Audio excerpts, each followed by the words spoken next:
Hello, how has American popular music misappropriated American Indian culture? This is a very important topic dating back from the 19th century all the way to today. So, we're going to be discussing some different terms, including cultural misappropriation, idealized sympathy, and singing red face. What is singing red face?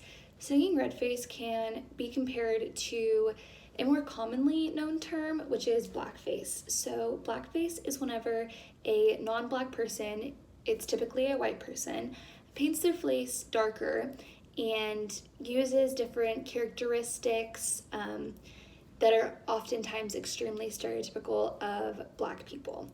So this kind of translates right into singing red face, which is whenever a non-Native American person takes on the role and characteristics of a Native person through song. And then again, those characteristics are often not accurate, they're often just stereotypes.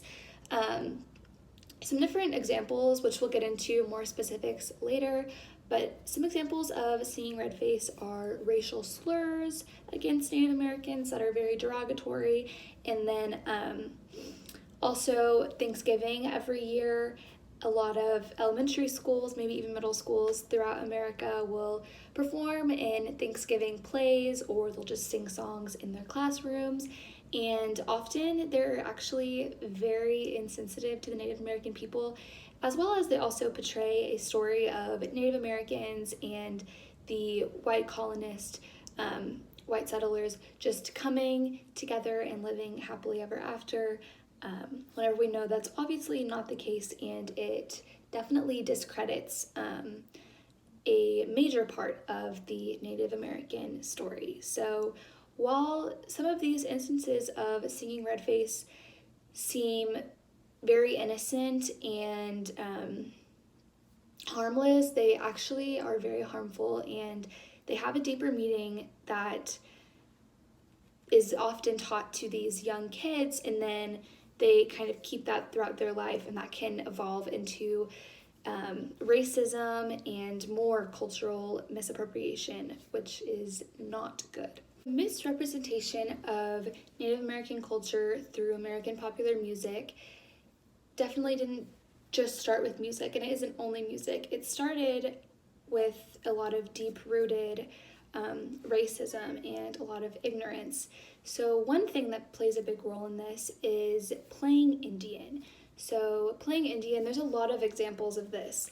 One of the big ones is that a common game that children have played for decades is Cowboys versus Indians. So the Indians might dress up with feathers or paint their faces, just very stereotypical Native American characteristics. And then the Indians will be, while they're playing the game, they'll be more savage, they'll be kind of unruly, uncivilized people, while the cowboys, who are assumed to be white, are, the saviors. They're more civilized. They're just on a bit of a higher level. This idea can also be directly translated to a commonly spread idea that Native American people are non-human. They're often seen and taught as on the same level as mythical creatures, like fairies or mermaids, or maybe they're kind of compared to cavemen. And then this idea being ingrained into Americans' heads is very harmful, and unfortunately it continues to be taught year after year. And it's also an idea that is shown through a lot of very popular American music, and a lot of people don't see the issue with this. A couple more instances of playing Indian that are extremely common even today in America include Halloween is a really big time for a lot of cultural misappropriation. So this can range anywhere from a little girl dressing up as Pocahontas to an adult dressing up as a Native American. Maybe it's sexualized, or maybe it's shown as very savage with a bunch of facial paint and braids and just a bunch of things that are very inaccurate and help just continue to add to this idea that that is who the indigenous people are, whenever it is extremely false. Obviously, these issues have been going on for a really long time, so it is Americans' moral responsibility to recognize this ignorance and make the change to reverse something that has been deeply rooted in American culture, which is racism. These culturally insensitive ideals translate directly into Americans' musical preferences. Loretta Lynn is a household name throughout American homes even today. She is an American singer-songwriter who was at her peak popularity in the 1960s and 70s. She is a country artist, and she has an album that is entitled Your SQUAW is on the warpath. I'll write the word here. I don't want to say it in case it is insensitive of me to say it. But that term, SQUAW, is a derogatory term that is used towards Native Americans. There's a lot of different interpretations of the exact meaning of the word, but they all can agree that it is derogatory and should not be used. She did not really mock the Native American sounds throughout this album. However, her lyrics and her album cover definitely made up for it. This is the album cover for Loretta Lynn's album, and as you can see, she's wearing a very stereotypical Native American outfit. I mean, the dress with the little phrase on it, and it's obviously way shorter than a traditional Native American outfit would be, so it's kind of sexualizing it as well. And then she's just carrying a random axe and has the headband and the beads and the kind of braided pigtail with her very dark hair, and then she's standing in some kind of, waterfall cave outdoor. Loretta Lynn has a song on this album that is entitled the same name as the album, and this song encompasses racial antipathy. So that is a deep-seated disliking in regards to particular races. The overall message of the song is kind of telling a story about an ending relationship that just wasn't a good relationship. But she uses a metaphor to this message that kind of overpowers the message with its insensitivity. So it starts off with a Native American man, and he is an alcoholic. He's out, obviously not being faithful to his wife, drinking, just not being there and supporting her. And then the wife, who is called a derogatory term, is at home cleaning the teepee and taking care of the children, and the song also uses a derogatory term in regards to the children. The woman is just filled with this rage during her due to her disrespectful husband, and then she sets out on the warpath, thus the name of the song and the album. The LP and the song were both super big hits and very popular, and a lot of people really didn't see any harm through this at all. They loved Loretta Lynn, and she won a lot of awards for this album and song. I'm gonna play a little clip of Loretta Lynn's song, and if you listen super closely, you can hear a lot of the very harmful lyrics. Well, you leave me at home to keep my teepee clean. A 6-pound pussy to break and wean where you squat. So, there it is. Throughout the song, the husband is obviously depicted as not a very good man, who is not a good father, and who is not a good husband. And this kind of adds to that very stereotypical notion that men of color in particular are not good fathers or not good husbands, and that can be extremely harmful because people might not realize it, but as they are listening to the song, the ideas that they're hearing throughout the song are ingrained in their head, and that can lead to further issues that can actually be very, very harmful. And then also, in addition to that, the wife is portrayed as angry and unruly and emotional.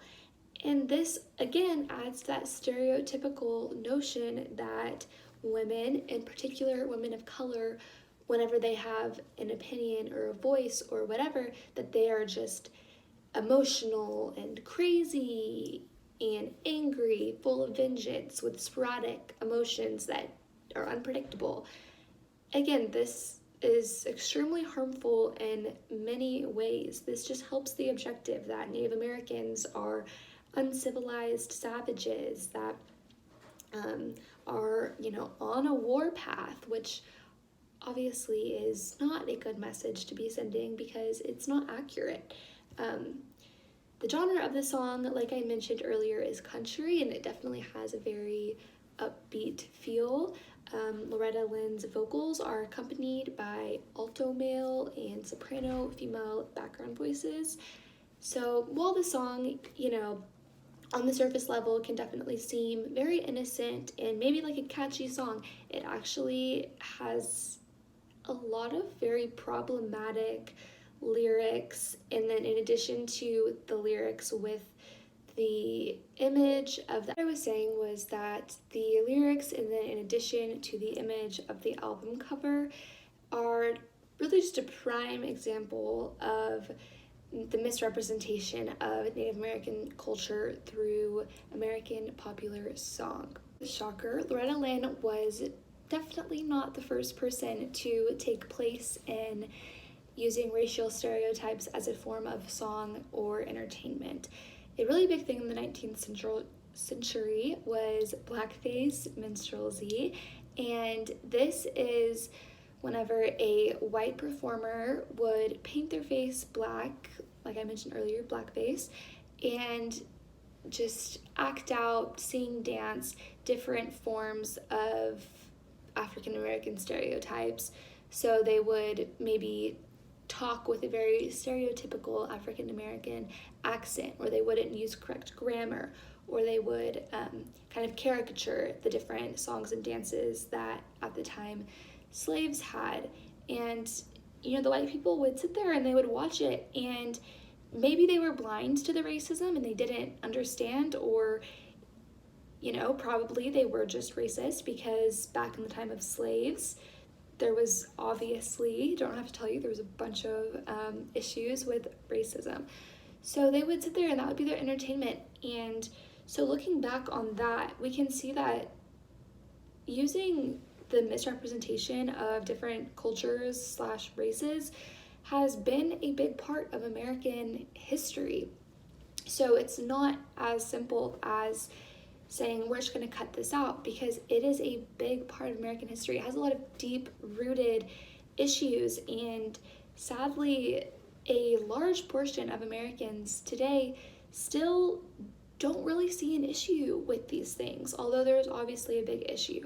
So that is why problems like cultural appropriation are so hard to combat, because these ideas are just so deeply ingrained into so many people's minds of thinking that it's normal, that it's okay, that it's so hard to get some people to realize that it is so harmful and has so many effects on people of color, on the nation as a whole. It, outdates us. If we want to move forward as a nation and be successful and have progress, we have to address these issues, and we have to look back at our past and our history and recognize the mistakes, and then say, okay, how can we make a plan to move forward and try to fix these mistakes and fight for equality. And so that's why it's so important to bring awareness to these issues, because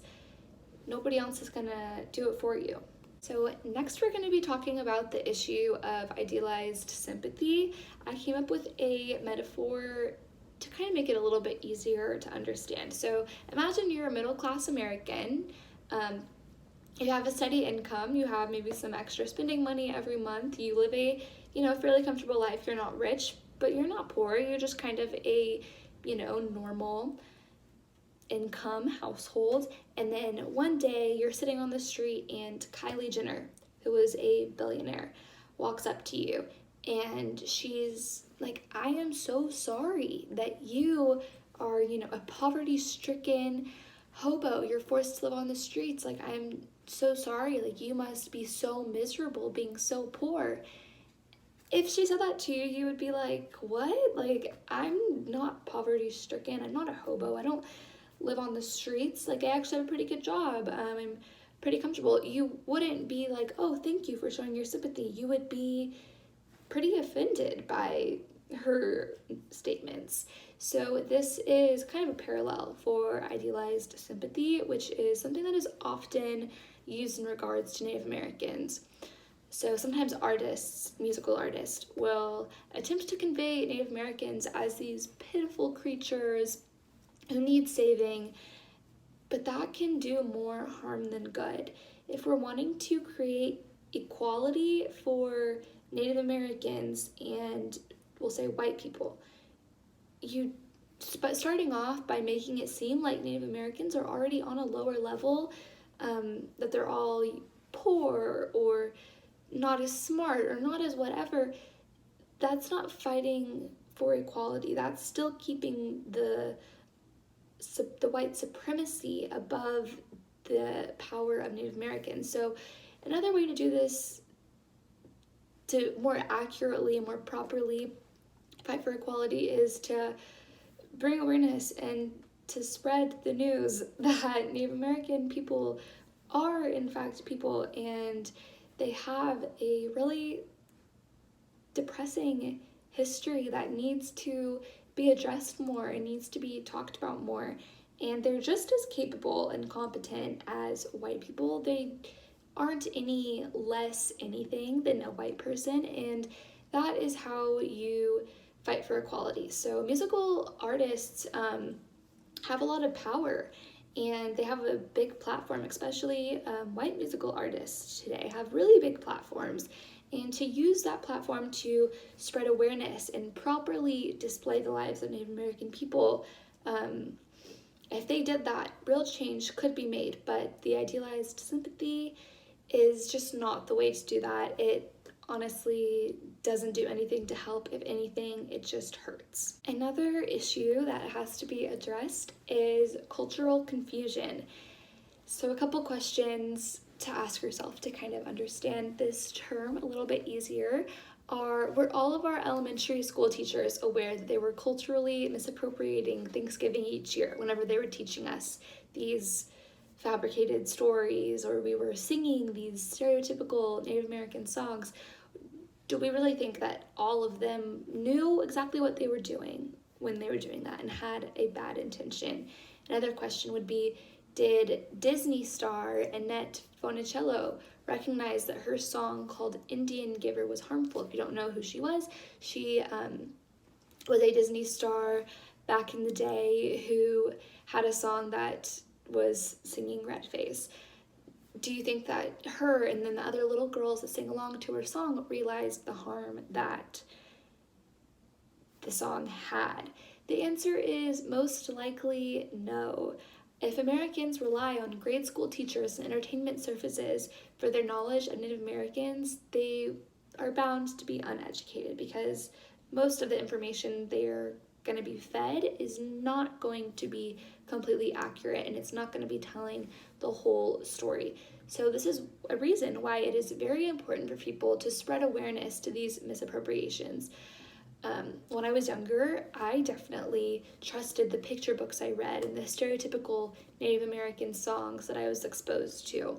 It wasn't until I got a little bit older, when I was in high school, I took a dual credit course at the community college that was near my high school about Native American history, that I was like, wow, how did I not know this my whole life? Like, I went through my whole life thinking something totally different than reality.